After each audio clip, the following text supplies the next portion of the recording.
राम राम भाई लोग, कैसन बा? का हाल बा सब लोग के? हम लोग को पढ़ना है जो 29/1/2017 में आए हुए मैथ्स के कुछ क्वेश्चन है। आज हम लोग डिस्कस करेंगे और कुछ अच्छा चीज़ सीखेंगे। बहुत सारा अंत तक बने रहिए, कुछ अच्छा ही सीख के जाइएगा। बहुत कम समय लेंगे आपका, कुछ ज़्यादा समय लेना नहीं है हमको। तो चलिए हम लोग सॉल्व करते हैं। मैथ के बारे में आज हम लोग कुछ सीखेंगे। कुछ अच्छा, कितना जल्दी हम लोग सॉल्व कर सकते हैं किसी क्वेश्चन को देख के, कैसे हम लोग रिएक्ट करना है, वो चीज़ हम लोग सीखेंगे। चलिए फर्स्ट क्वेश्चन है जो टाइम एंड वर्क का क्वेश्चन है, उसको सॉल्व करते हैं। तो फर्स्ट क्वेश्चन में लिखा हुआ है कि ए और बी एक काम को पूरा करने में 4 दिन लेते हैं। तो ए और बी अगर किसी काम को 4 दिन में पूरा करते हैं और ए जो है अकेले 12 दिन में पूरा करता है, तो बी पूछा है कितने दिन में पूरा करेगा। तो ऐसे लिखेंगे, इसका एलसीएम क्या हो जाएगा 12। जो बड़ा रहता है उसको 12 लिखेंगे, तो इसका क्या हो जाएगा इफिशियंसी 3 और इसका इफिशियंसी 1। ए का इफिशियंसी 1 और ए और बी का इफिशियंसी 3।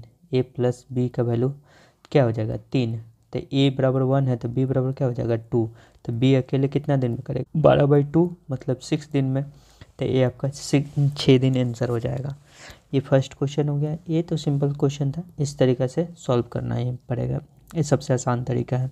दूसरे क्वेश्चन पे बढ़ते हैं। दूसरा क्वेश्चन में एक एज का क्वेश्चन है। दूसरा क्वेश्चन जो एज का क्वेश्चन है, एज के क्वेश्चन में लिखा हुआ है कि आयु में बड़े राम और श्याम की आयु में 16 वर्ष का अंतर है। ये दूसरा क्वेश्चन है जो एज से रिलेटेड क्वेश्चन है। लिखा है कि आयु में बड़े राम और छोटे श्याम की आयु में 16 वर्ष का अंतर है। अंतर 16 वर्ष का है, तो 6 वर्ष पहले राम और श्याम से 3 गुना बड़ा था। तो देखिए राम और श्याम लिखेंगे और 6 वर्ष पहले की ये प्रेजेंट है और 6 वर्ष पहले मतलब कि 6 - 6 लिख दिए ऊपर। और ये लिखा हुआ है ना कि राम श्याम से 3 गुना बड़ा है, तो अगर ये श्याम 1 है तो राम 3 होगा।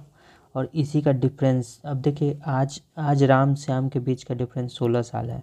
तो ये 50 साल का भी हो जाएगा, ये 50 साल का श्याम होगा, तब पर भी राम और श्याम के बीच का डिफरेंस क्या हो जाएगा 16। डिफरेंस कभी चेंज होगा। आज अगर इसका डिफरेंस 16 साल है तो वो कितना भी साल पहले हो, कितना भी साल बाद हो, डिफरेंस तो सेम ही रहेगा। अंतर कोई चेंज होता है? किसी के बीच का अंतर, एज का डिफरेंस हमेशा सेम रहता है। तो वैसे ही यहाँ पे दिया हुआ है, इसका डिफरेंस दिया हुआ है 16। तो 1 का वैल्यू क्या हो जाएगा 2 × 8 = 16, 8 हो जाएगा।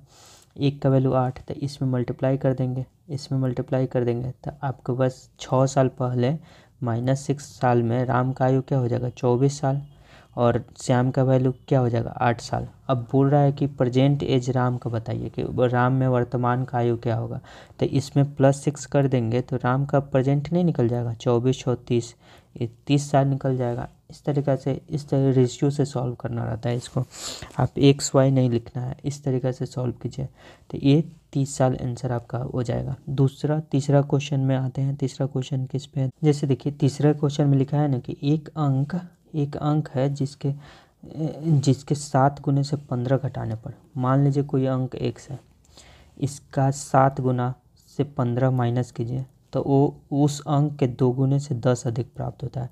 मतलब इसके 2 गुने से 10 अधिक प्राप्त होता है। इस तरीक़ा से आप कितना जल्दी इस इक्वेशन को लिख पा रहे हैं वो डिपेंड करता है इसमें। अब देखिए ये x वाला इधर लेके जाइए और बाकी सबको उधर लेके जाइए, तो 7 5x हो जाएगा और ये हो जाएगा इधर 15 ऐड करेंगे तो 15 × 10 = 25 हो जाएगा।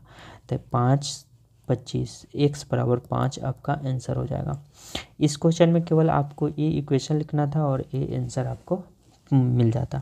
ये आपका लास्ट क्वेश्चन है। लिखा है ना कि 20 पुस्तक का क्रय मूल्य x पुस्तक के विक्रय मूल्य के बराबर है। यदि लाभ 25% है तो x का मान ज्ञात कीजिए।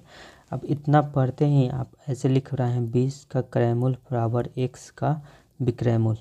इस विक्रय मूल्य को CP, क्रय मूल्य को CP लिखें, विक्रय मूल्य को SP लिखें। अब ऐसे लिखते ही, अब 25% लाभ है तो क्या हो जाएगा 1/4। अब देखिए ऐसे लिखते ही B आप आंसर मार पा रहे हैं कि नहीं? आप इतना लिखते ही आपको B दिख जाना चाहिए कि ये B 16 आंसर होगा। क्यों होगा? क्योंकि ये जो रेशियो जो बन रहा है, ये 25% लाभ क्या होता है, नीचे वाला CP होता है। तो इसके ऊपर मतलब इसको ऐसे लिख सकते हैं CP/SP। हम क्या सोचे वो देखिए x/20 होगा। अब x का वैल्यू क्या रखें कि x का मान 4 हो जाए। एक्स का वैल्यू अब ऑप्शन से ही रखना था, एक्स का मान ही पूछ रहा था। तो हम जैसे ही एक्स यहाँ पर 16 पुट किए तो 16 4 का पहरा पर दिए, 4 चौका 16, 4 5 20। अब देखिए 4/5 आ गया। हम ये सोचे कि 4 से जो कट रहा है, क्योंकि सी पी बराबर एक्स होगा और ये वाला जो नीचे जाएगा वो एस पी का वैल्यू हो जाएगा। तो इस तरीक़ा से हम इसको किए। तो 16 रखते ही हमको क्या दिखा कि 4 का पहरा पर है, 4 चौका 16, 4 5 20। अब इसको अगर देखिए ये क्या हो जाएगा, ऊपर सी पी अपन में एस पी, सी पी का वैल्यू 4 और एस पी का वैल्यू 5। अब इसका अगर परसेंटेज निकालते हैं, प्रॉफिट परसेंटेज क्या होता है, S P minus C P, मतलब 5 माइनस 4 गल 1, अपॉन में क्या हो जाएगा सी पी 4। तो 1/4 इंटू 100 करेंगे तो क्या हो जाएगा 25%। जो हमारा 25% लाभ है वो मिल जा रहा है। इस तरीक़ा से करना है आपको, जैसे देखें और आपको इस तरीके से मार पा रहे हैं कि नहीं, ये चीज़ सोचना है। तो देखिए आप भी सोच सकते थे, ऐसा कुछ हार्ड एंड फास्ट रूल नहीं है हमको दिख गया आपको नहीं दिखेगा। देखिए आप देखिए सोचिए कि क्यों नहीं दिखा। देखिए सीपी और एसपी ऐसे लिखते ही आप 4 का पारा पढ़ दिए हम, और कुछ किए थोड़ी ही।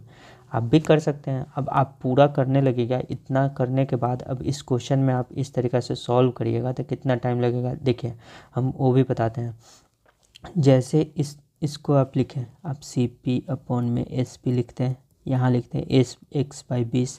अब ऐसे लिखते हैं। अब प्रॉफिट परसेंट 25% है तो इसको क्या लिखते हैं, S P minus C P, S P minus C P मतलब 20 माइनस एक्स अपॉन में सी पी। ये प्रॉफिट परसेंट का फॉर्मूला होता है ना, प्रॉफिट परसेंट का फॉर्मूला क्या हो जाएगा, C S P minus C P upon में सी पी इंटू 100, वही लिख रहा है। तो 20 माइनस एक्स अपॉन में C P into 100 equal to 25%। अब इसको इंटू 100 25% दिया हुआ है तो 25/100 1/4 लिख देंगे डायरेक्ट।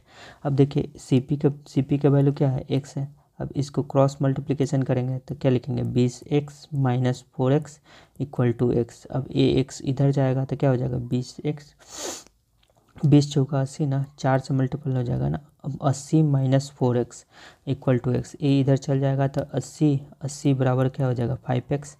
ये 5 से 16 रहा है ना, x बराबर 16। आपको इतना कैलकुलेशन करना पड़ता तब जाके आपको 16 वैल्यू मिलता। आप अगर ऑप्शन पुट करते हैं तो आपको इतना भी नहीं करना पड़ता, इतना कैलकुलेशन। आप जितना कैलकुलेशन लिखिएगा, जितना वैल्यू लिखिएगा, अगर आप कुछ भी लिखिएगा तो वो आपका टाइम वेस्ट होगा। तो जितना कम लिखना है, जितना जल्दी सॉल्व करना है वो सीखना है हमको। हम ऐसे ही कुछ हर एक क्वेश्चन में कुछ आपको टिप्स देते रहेंगे, आपको सिखाते रहेंगे। आपको अच्छा लगेगा तो इसको लाइक कीजिए और शेयर कीजिए सब में, ठीक है। Thank you.